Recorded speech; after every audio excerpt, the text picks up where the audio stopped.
for login. Yep. And that's generic, it's actually an administrator account, so if you get in there, you can do whatever you need to do and destroy the system, and then I get to come back out and fix it. I guess Al and Tom will keep your fingers on.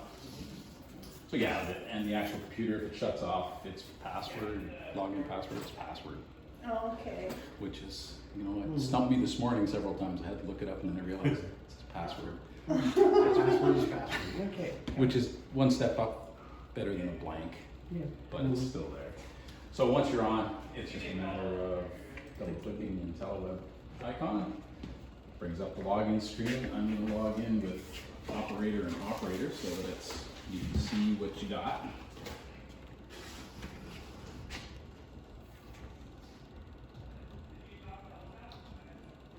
Oh, yes. I know, me too, I can't see it. Okay, so basically, So we got our new.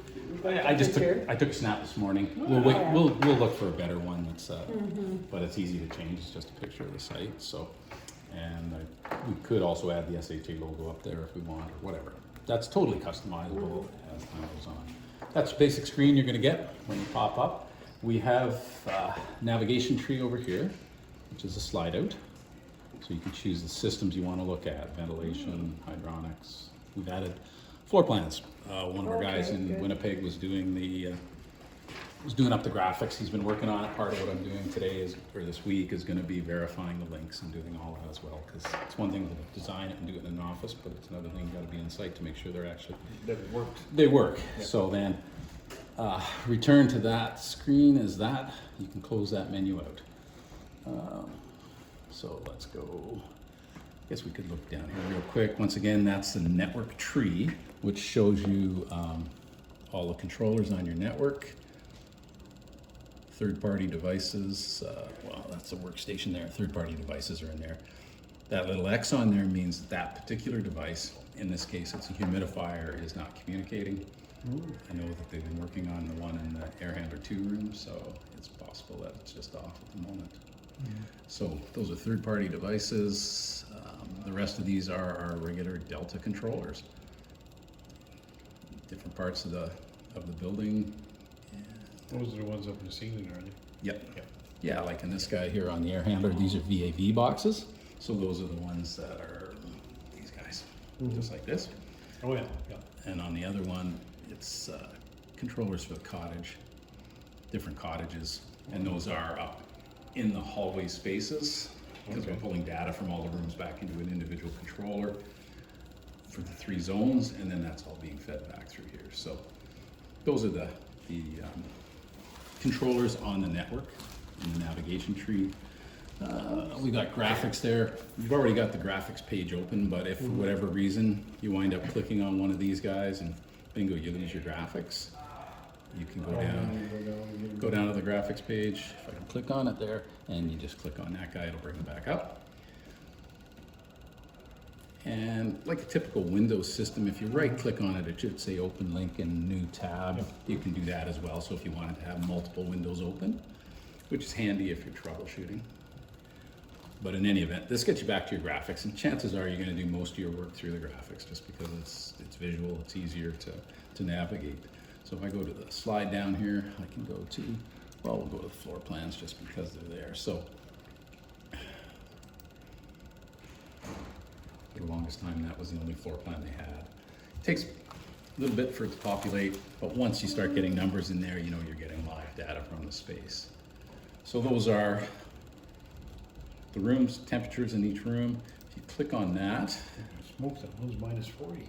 yeah, that's on my list to troubleshoot.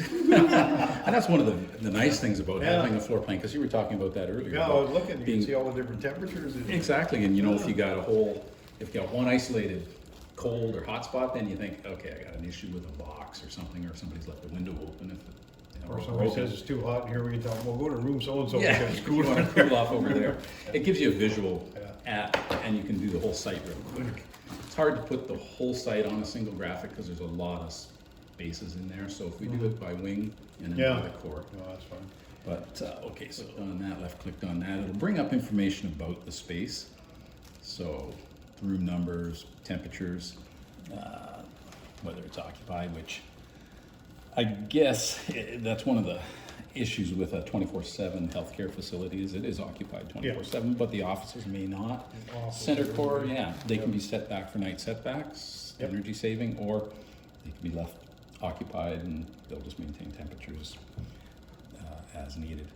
Space set points, space temps, once again, information on the actual space, what's happening with the VAV box itself, kind of the mode it's, not kind of, the mode it's in, supply air temperature, which is pretty warm right now.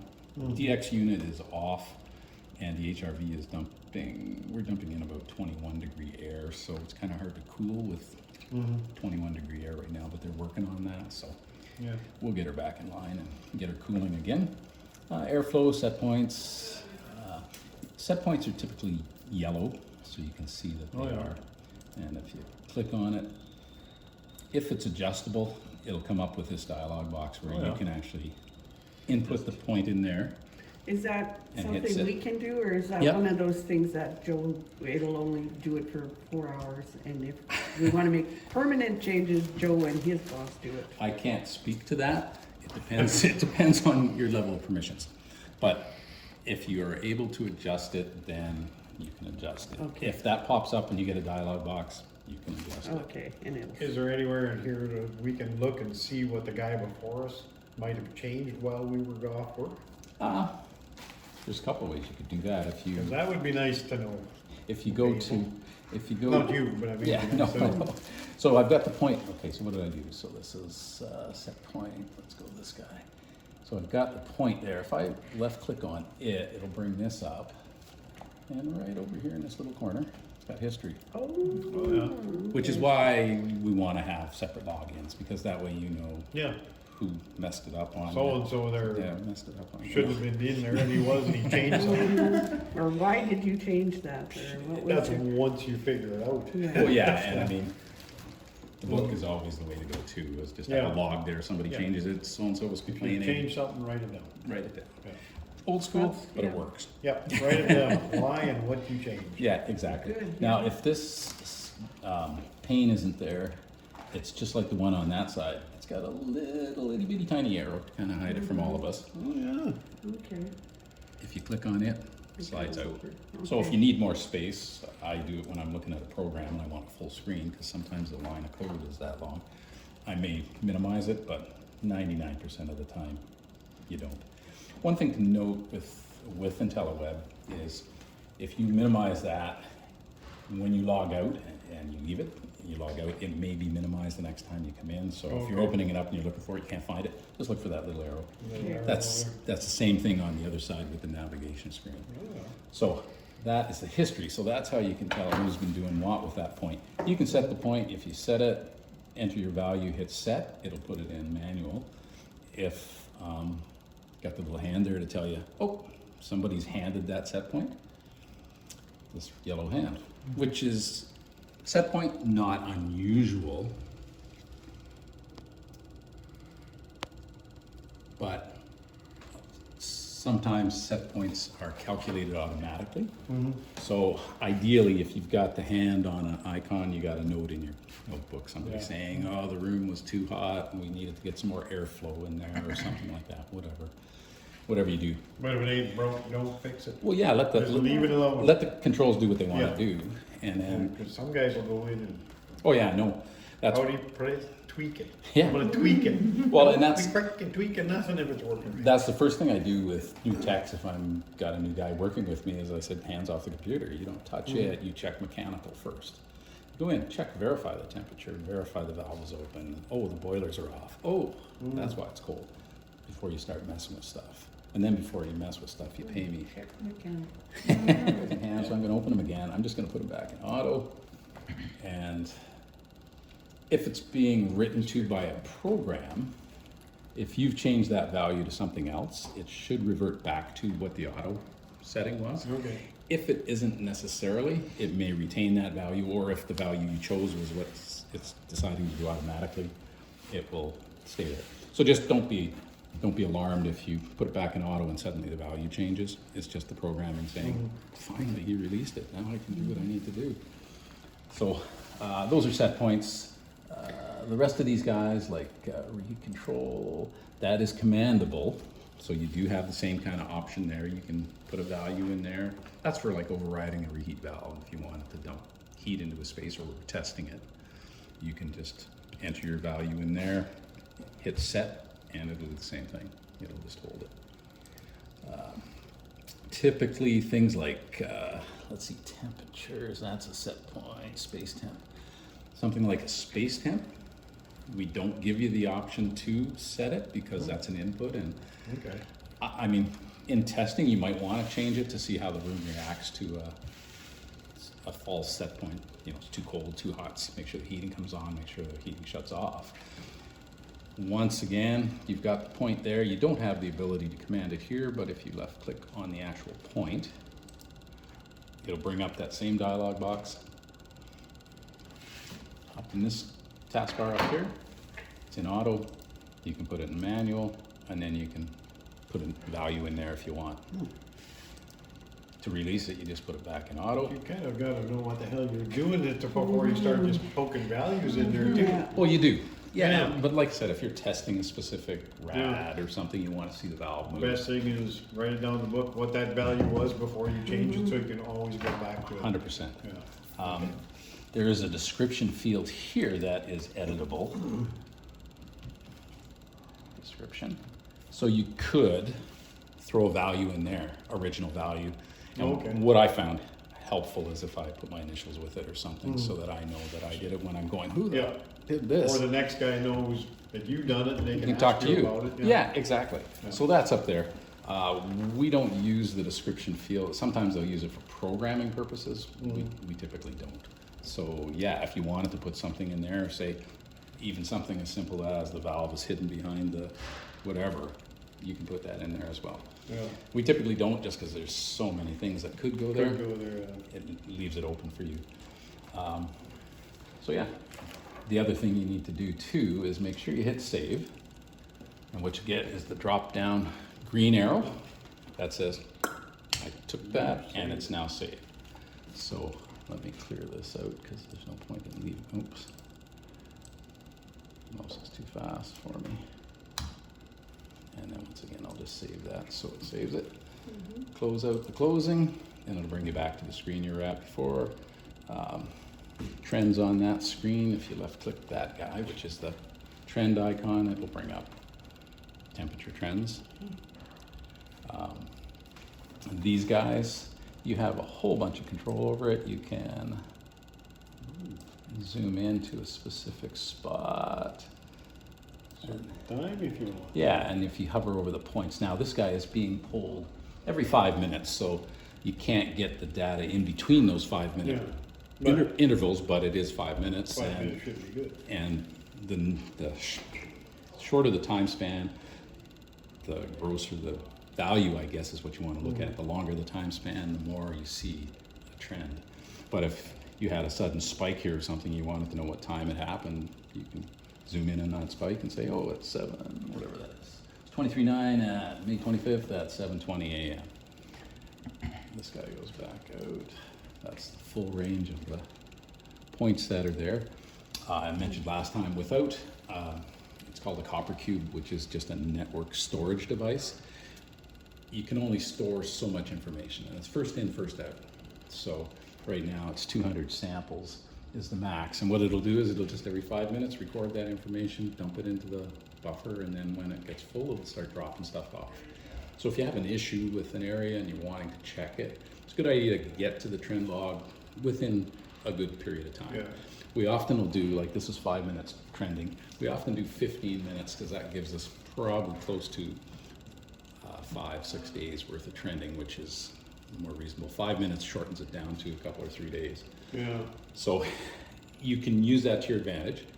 If you're troubleshooting an area and you can't see what the issue is, if you shortened up the interval here and change that to say to a minute, and then knew that you're coming back to it at the end of the day or the next day, you could then look at it and see, okay, every day at exactly this time this event occurs.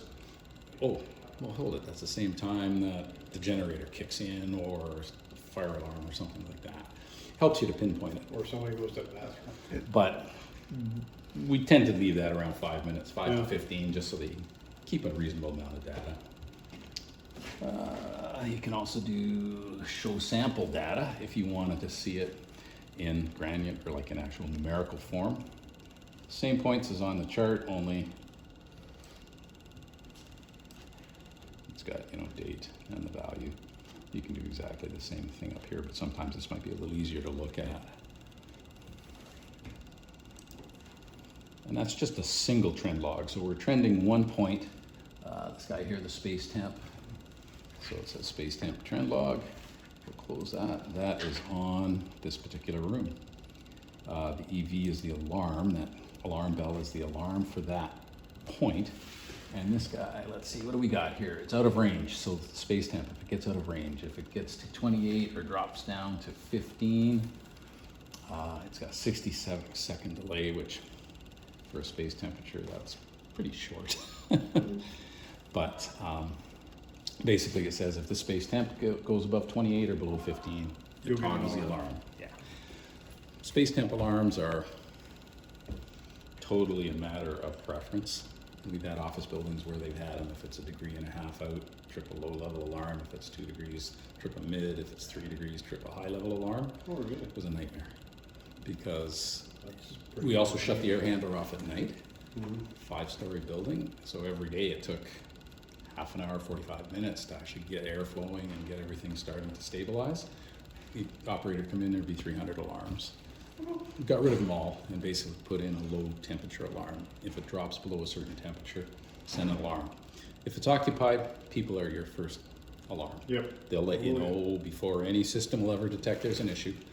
And freezing is probably the biggest issue that you're gonna run into. The only case maybe not would be an IT server room or something where they're concerned about high temps, but 90% of the time it's you don't want to freeze a room out. You don't want to bust plumbing stuff. So that's can be totally tweaked. You guys actually can do it in terms of changing these values and stuff like that. It's just a matter of entering in the new value, doing save. So if you're finding you're getting an alarm all the time in the kitchen because it's too hot, you can bump that up. You can disable it. Danger here too is you can also put it in manual and leave it in normal. You'll never get the alarm. No. You, But that's not good either. that's not a good idea. You're better to try and filter it out as a nuisance alarm or change the parameters. Yeah. If 60 seconds seems too quick, 15 minutes, as long as you remember it's in seconds. So we can have a friggin' door open for a while or a window open and the temperature drops. Right in here in the Yeah. middle of the winter, you're offloading a bunch of freight. Yeah. Temperature here goes south real fast. But you don't want it to stay there. So if after an hour it's still really cold in here, you've got a problem. So totally configurable. And that's per point that has an alarm set up on it. So, That's in every room or just about every room? well, that would be in every room. I think that's Yeah. across the board on the space temps. What those are? These are, yeah, basically it's just Temperature sensors and that? yeah, just a thermistor. The thermostats will have a display on themselves, and Yeah. those are actually controllers as such. But these guys, yeah, they're just The a little resident rooms thermistor. have thermostats? No, they have They have that? So it's gotta be set through here. exactly. Okay. So, and that- palliative that's- care, Yeah, yeah. palliative, So yeah. it's patient by patient or Yeah, well, resident it's by kinda resident nice. can Some be people like different. it hot, some like Oh, it yeah. cool. Bring it up, cool it down. Hence having reheat coils and stuff too is, you know, bring the cool air in, and if they want it hot, you just bring the reheat coil up. Means the boilers have to run all summer. Yeah, that probably ain't gonna happen. It's hard to It'll be- say. I mean, I've run into a lot of healthcare facilities, St. Paul's Hospice in Saskatoon, where we were shutting the boilers off at 18 degrees. And then what was happening is the patients that wanted it at 26, they were calling for full heat, so they're getting full airflow, but it's cold air. Well, the old lodge there we used to, well, still do, electric heater. I had a guy that run a heater in the middle of summer, he got mad as hell, and I took it out of there. Oh, yeah? He wanted it, he ran. So all that's there, that's on the alarm. It's back in auto, so that's good. That's all on that point, and yeah, you can do different bunch of points. Any point you hover over will give you that. So is this VAVs for these 3 rooms? That's what it's reading, yeah, it's feeding those 3 rooms, according to that.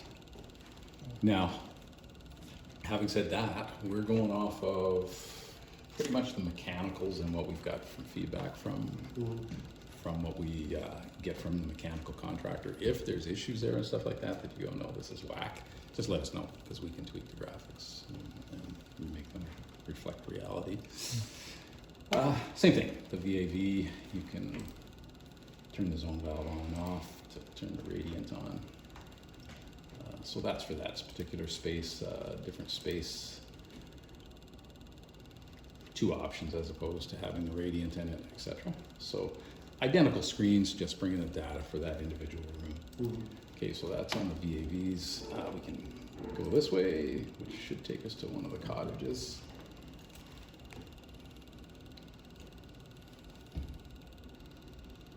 Hence the reason you wouldn't want to have all 6 cottages in the core on one graphic.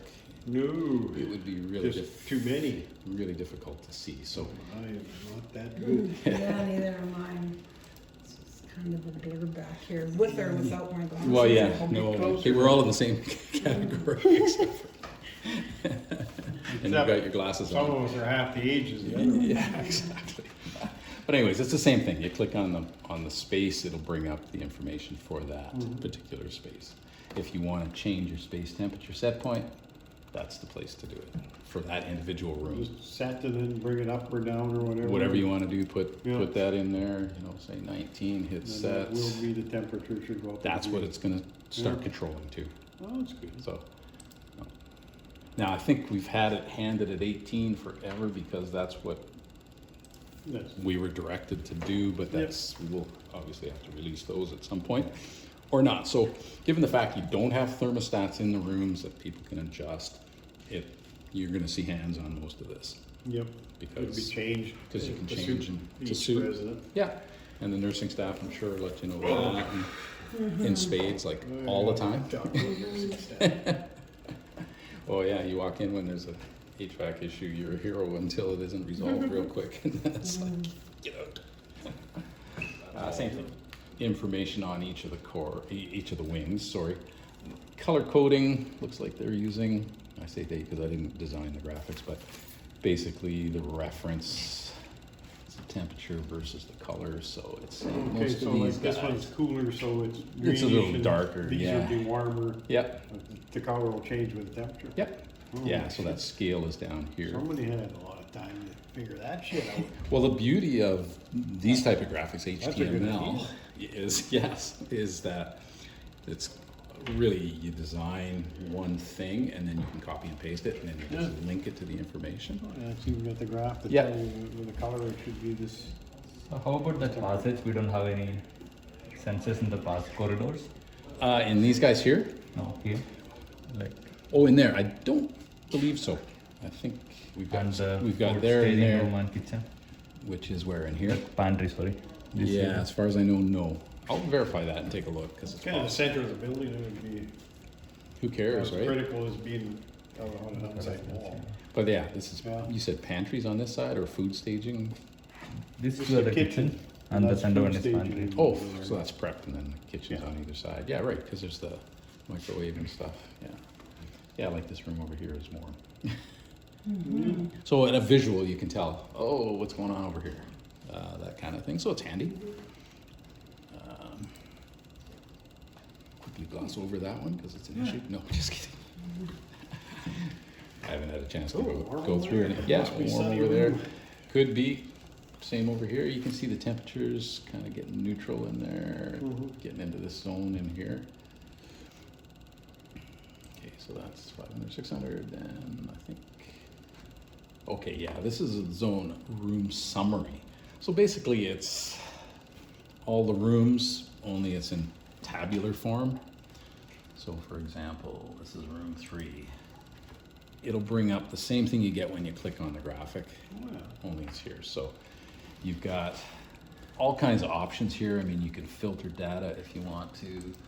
Well, that one, there's not a whole lot of options because it's all on the air handler anyways. Let's see if we got any active filters. Sorry, I don't think, yeah, nothing there. If there were active, you'd have a white that you could select from, so you could look at a specific point or something like that. But anyways, that's just the room information in tabular form. You can scroll through here for navigation. You can see the room numbers will change. Depends on how you like your soup, whether you Yeah. cold or hot. It's there. One thing about this space too, there should be, maybe not because it's a floor plan. Yeah. Okay, so we're back to the core, which is good. Where I was going is if I go to say ventilation, I go say to air handler 2 for now, just because I can. Graphics pop up. Once you get live data, then you know you're reading live data. Where I was going is this box up here, beside the 2 navigation arrows, you notice it's now white. You have an option here to open it up. And what it'll do is it'll bring up all the objects that are associated with this system on this controller.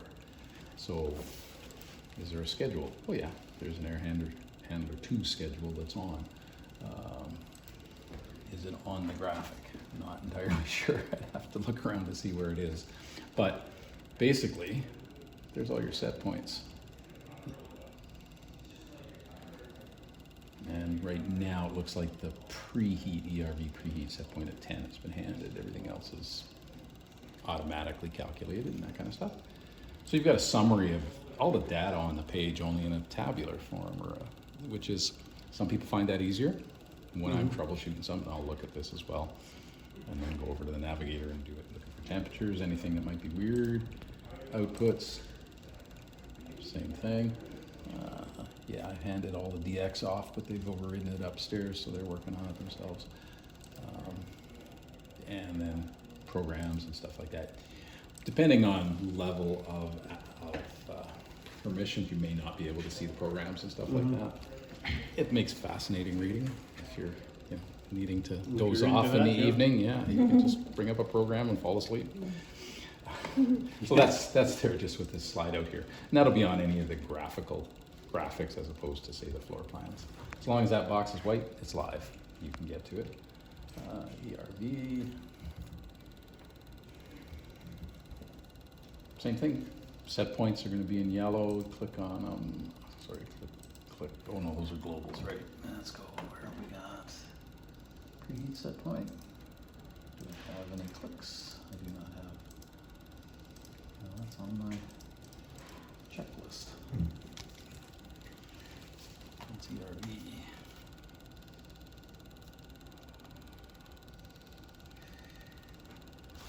It's usually just a matter of focus for the mouse. Let's go back to this guy.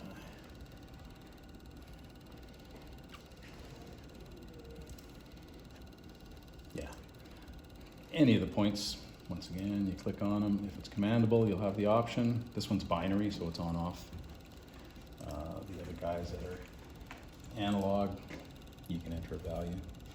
Okay. They'll have the same trend logs, an alarm if an alarm is there, or just the trend log, whatever's there. Graphical representation. So they should be, if the fan is actually running, that should be spinning. You should see it. Yeah, and it should go red if it's not. Sometimes the links break, like the graphical links break, but that's if you see that, let us know, and we can look at it and fix it. And you can just go up on the roof and check to make sure it's still turning. Well, yeah, and to me, there's information there. This is, okay, a visual, hey, yeah, everything's good, I'm moving on, but if it's on and the alarm's off, the speed is there. Now, right now, I'm working on the feedback, because I gotta actually bring that feedback in, because it wasn't reading. But that feedback should be, it's saying 0, but 30% is its minimum speed. 30% fan speed. Yeah, exactly. This guy's saying 0 because I gotta make sure it's working, but it's at 38, so these guys aren't bucking right now at all. They're just kind of idling. We're working to a static pressure in the duct right over in that open room over towards where your office is. You can see it on the end of the duct up there. There's a duct static pressure there. So that's what we're controlling too for the VFD speeds. Exhaust fans, they'll be the same idea. Basically, if they're running, they'll turn green. If they're off, they'll be red. Fan enable, this guy's saying that exhaust fan 1 has been turned on, but it's not actually running. So I've got an alarm on that saying, hey, we're telling it to run, but it's not. So that's an indication of an alarm.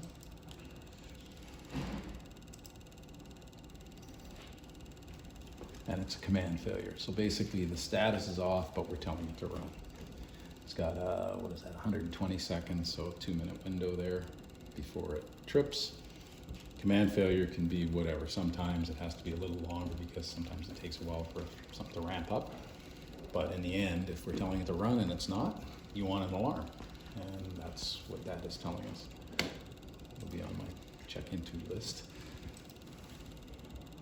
Yeah, the rest of these guys are not running at the moment. We got transfer fans. Storage room is working. Storage room, that one's working, and this guy, yard supply, is not. Okay. Same thing, these points should be commandable, so you can turn it on and off if you're testing, troubleshooting, somebody's working on it. They also should be local disconnects, I would imagine, so I you hope can so. isolate it. There better be for when you're working on it. Hey, Berlin, I'm gonna go fix that. Yeah. You're out there for a while. Yeah, it starts off. Same thing, wall fans, just the miscellaneous systems, generator, same thing, the dampers, generator itself. We're just pulling and monitoring information from the generator, controlling the dampers to the space temperature, but also to when the unit is running. You want to open up so you can bring in outside air without freezing the space out. Is this the same program the hospital has? I don't think so. No? I don't think you guys are with Delta Has as far Berlin? as I know. With Prairie Control? Yeah. Looks different. You're with Prairie, Yeah. so Prairie it'd Control. be Schneider, It's not probably. in town. It'd be a DMA or something like that front How end. many buildings around this area have this? Same thing. You've got the floor plan, you've got temperatures on it. This just breaks it down into the individual zones. All the data you're getting here is going to be the same as what you pull up on the floor plan, which is going to be the same as what you'd see over here in navigation if I were to click on, you know, whatever zone. And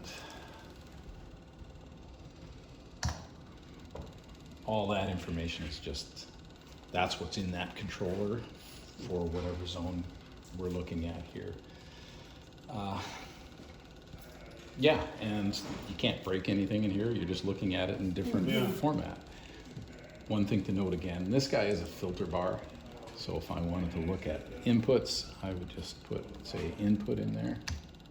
And what it'll do is just give me the inputs. Takes, you may have to play with it a bit to figure out what to put in there to get what you want, but I mean, output is an output, OP. So, and if you're not seeing everything you want, just clear out that taskbar. And basically, this is everything that is in that object, or in that controller. A lot of stuff going on in the background. Everything right down to, you know, data exchange between the controllers, programming, all that kind of stuff. So that's a more concise, linear view, I guess, of everything that's going on in a zone. Floor plan's the easiest, because really all you care about is temperatures. Yeah, Is that's the usually space, what it's gonna be. who cares? If the space is being met, everybody's happy. I don't care about any of this. We use this, of course, troubleshooting and trying to figure out what's going on and to correct things and stuff like that. So once again, you could go back, let's see here, make sure I get the right arrow there. Should bring us back to the graphic where we were. Same thing, this guy's got that little tiny arrow there to make that accordion disappear if you want a full-size graphic for whatever reason. Navigation back and forth through here.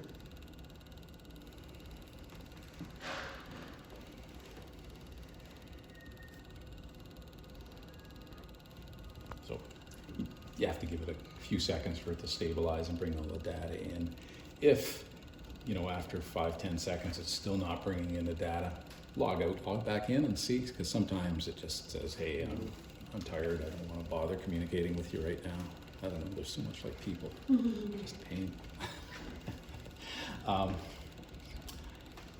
If, like I said, you get an X on one of the devices over here, like we saw, wherever that was, oh, that was in the third party, sorry, I'm trying to find it there, click. Right there. Yeah, I can click on that. So it's telling me right away device is offline. Oh, yeah. What you can do is you go up to device actions, do reconfirm status, get the green check mark to say I took the command, I processed it, but this is the result. You can do that. You can do that a couple of times. You can also try reload objects. And what that does is says, okay, just don't tell me your status. Bring back all of these. And it said, yeah, I did that, but now I'm still offline. So that device I know has been turned off. But if any of the other controllers that you're running into, let's get the, like if any of these guys, you get the same, exact same options with that. Reload objects, reconfirm status. So if you get an X on one of those, that's the first thing I do is just try and reconfirm status. Because sometimes they just lose communications for a long enough period that the controller says, whoa, I'm offline. Is there anything else you can do in here? Push comes to shove, it's X'd out, you can't get it to reload or anything like that. You could try a reset, and what a reset does is just says, hey, cycle your power.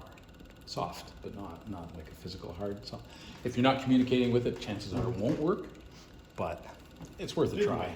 It might. It's the first step. Next step then is to go to the device itself and actually cycle the power on it, whether that's flipping the power to the unit or pulling the connector off. If it's X'd out. You're saying turn it off and turn it back on? Exactly. Yeah. Computer, Yeah. basically. Yeah. Bottom line, yeah, hard cycle, which is physical. Cycle of power, come back on, away you go, and sometimes it frees it up. You probably never have to do that, but it's there. The functionality is there if you need it. The other stuff like save database, load database, all that kind of stuff, you can get into lots of trouble with those.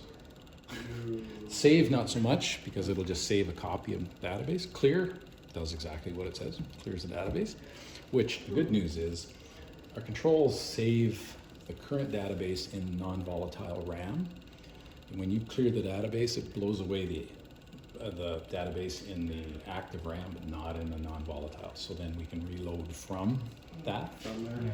Yeah, which is good. Plus backups, IntelliWeb is configured to run daily and weekly backups. So then we can pull a backup and reload a controller if one blows up or something like that. You can do a manual save database too if you want. You can save it to file. To flash is to that non-volatile. So if I'm doing programming and I make some changes and I want to save it, I'll save it to flash just by habit. Then when I'm done for the day, I'll save it to file, and then I've got it with me. Saving to server is just saving it to IntelliWeb. But like I said, the daily configuration will then, backup will pull that as well. So not a whole lot else on that tab that makes any kind of sense. Reconfigure, not to worry about. Reconfigure just says, okay, you think you're in this order in the tree, lose all of that information. And then the main controller says who's out there. And then it starts doing it all from scratch. Probably too much information. You're scaring us now. Just scaring you, no problem. Okay, so that's back there. Let's go back to graphics, I think, at this point. Did I get that? Sorry. Steel toes? Yeah. Oh, good. He's the only one. What? Were you and him? I got steel. Not me. Force of habit, have to. Keeps my knees intact. Safety first. Safety first. Not me, not today. Saying he's looking for 25. Of course, we're messing around with everything right at the moment. The problem, and I mentioned this last time, is that this does all transitions. So whether it's from a normal state to an alarm, gives you an alarm or a notification. Oh, I'm back to normal. Temperatures Gives come you back, and another it gives you another one to say I'm back to normal, like we care. But so all that information's there, so you don't get overwhelmed by it. But it is there, and once again, you can open it up. It'll tell you information on it, what's happened. It's returned to normal. And what tripped it in the first place. It exceeded its high limit. Blah blah blah. Useful if you get a whole bunch of them all the time. You're saying, what is going on here? And that might point to something like, okay, that temperature alarm is tripping way too fast. Like we need this thing to actually be spread out. Or, no, we got a real problem there. In the morning, the boilers aren't kicking in or something like that. Every day it seems like, or they're kicking out too soon or something like that. It can help you with diagnosis, but that information is all there. No, acknowledgements required. Okay, so acknowledge that baby. So you just click on the flag and it'll acknowledge it. Okay, down here, same thing, tabular list of the alarms. It'll have just now, the dates. Got all the alarm information over there. You can expand. Probably way too much information. Oops, sorry. Ideally, there should be no alarms, There ideally should be no alarms, but but there's gonna be. there's gonna be, and you know what, to be honest, when you get a system up and running, it takes a good 6 months before you kind of get a feel for what's normal, what's not. And then you start bringing people in, and then it just changes again. And not unusual. You got to dial it in. It's like just the controllers. You have to dial them in once it's occupied, and you get people in the space and load on it. And the system starts settling, and cracks in the wall start showing, and you start getting the cold air in. No, just kidding. People open windows. That never happens. Yeah, so this guy's there. You also have over here your alarm page. Click on that. I'm gonna go up to there. Same thing, only more information, and you're able to do a bunch more with them. So you've got the same alarms. You can select it. Brings up information over here in the right-hand pane. Once again, it's the same thing. It's got a little tiny arrow there to make that disappear, but normally you leave it there. So this is what's really handy, is the history. You can see every day that thing is toggling. Alarm, yeah. Just Alarm, went run. from, What the heck Yeah. is going on there? And that's exhaust fan failure. So you can open that and see, what is that? That is a command failure. So the status and the enable. So we're telling it to turn on, and the status is saying it's off. That could be as simple as when we're reading a status, because we're taking an amperage, we may say once the current is above 1 amp, its status is on, and when it's below whatever 0.2 amp, it's off. And maybe that fan spikes to 1 amp to start, but settles down to 0.8. So maybe then you get a failure. then you get a failure because it's saying, oh yeah, I'm not on. So those kind of things are part of what we look at as we're bringing the site up, is to see, oh, what's that full load amp on that when it's settled. So, and we just make sure our toggle points are well below the full load running amps. That way at least it's accurate. But that's that alarm. You click on any of the alarms, it'll bring you up the information for that individual alarm. Also flag if you wanted, like if it was a space temp alarm and you know it's not a problem, you could hit it as a nuisance. And what that does is it then filters that as a nuisance alarm. It'll still generate the alarm and everything like that, but if we're emailing them, if we're texting or something, and we haven't specified nuisance, it won't bring that. So you could also flag it needs repair, under repair, whatever. You can assign it to other users. That one Mickelson, you don't want to assign anything to those guys. You put notes in there, so it's kind of the same thing as this. It's just you'd have to develop a routine of actually looking at it to read it. It gives you information. This looks like a temperature graph because it's a space temp alarm. So there's the alarm trip point, I think. And then timing when it happened, and then anything that's related to that alarm. So the Calcs program, the zone program, all those objects are related to that device and that alarm. So a lot of information in there. You can filter on them. Once again, that's a filter bar. You could filter for a specific device or something if you wanted to, because over a period of time, you're going to get a lot of pages of alarms. And it can be a pain to look back, but if you're trying to troubleshoot, sometimes it's nice to be able to filter on that room and just see how many alarms were brought up for that, to see if there's a consistent issue. So real handy with troubleshooting.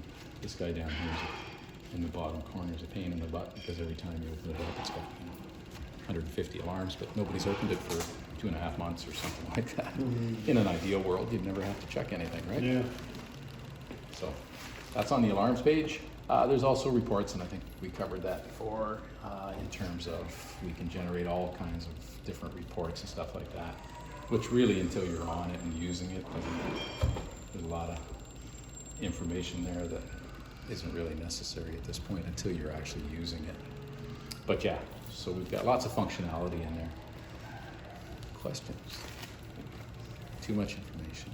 Too much information without hands-on. You gotta get your hands on. I know that I got a call, I think from Trevor a while back about you guys needing to get on it or something like that. Was that you? Yesterday, No, it was a couple of weeks back or last maybe week. Joe, he tried to get into Maybe it. Joe, okay, yeah, okay.